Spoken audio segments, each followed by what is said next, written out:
Continuing coverage now ahead of the President's State of the Union address tonight. Let's bring in the Democratic Senator Bill Nelson of Florida. He's a senior member of the Armed Services Committee and good enough to join us. Brought him on a little earlier than we anticipated because you're between votes over there. Armed Services Committee, you guys are very, very busy. On what does the President need to focus? Well, I think he will. Cybersecurity. We have a committee. John McCain will be our chairman, and Armed Services, and one of these emerging threats, cybersecurity, has been added to it. And certainly we've had reminders with Sony and all of that. I think the President, of course, will talk about all of the threats abroad as well as here's home with terrorists. So there'll be a full plate in the Armed Services Committee. What do you make of this strategy, new to me, to tell everyone what you're going to be talking about in the State of the Union in advance and have no new policy pronouncements that we know of, no new initiatives, nothing fresh tonight, more politics than policy? What do you think of that strategy and why it's implemented? I think it's whatever he's comfortable with. I mean, the nation is entitled to know the State of the Union, whether it all comes in one speech or whether it's dripped out as it has been over the last several days. But I wouldn't be surprised, Shepard, if there's not a surprise. It just feels like the President is going to come forward with some tax increases on the rich to try to help the middle class.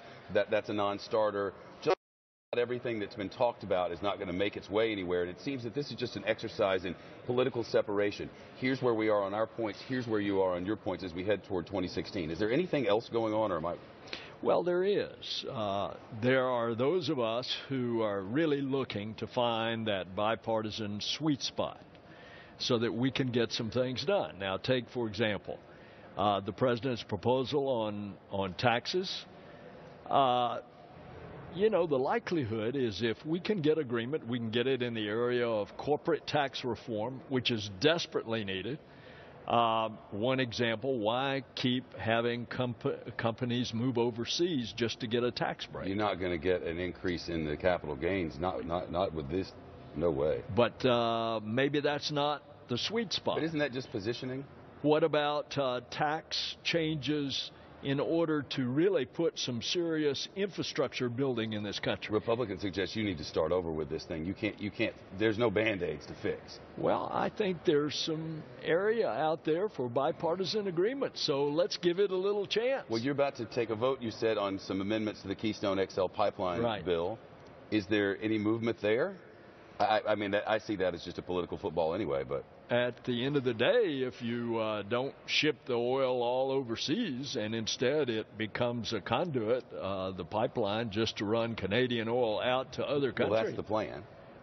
Well, that's the plan, but I don't like it, and I don't know a lot of people that do like it. I mean, if we're going to have a pipeline through the middle of our country, let's, in fact, keep the oil here and make us less dependent on foreign oil. If we're able to make that change, if you're able to make that change legislatively, is there a sense that there might be the votes to get Keystone XL pushed through? A lot closer. Remember, if you have all the Republican votes, 54, all you need is 6 votes. So I think it'd come very close to having over 60 votes if you made that change. The President's base will not like that. Oh, I understand that. That's the problem. Keystone has been too much of a political football instead of good, solid public policy. Senator, it's nice to see you. Thanks, Shepard. All right.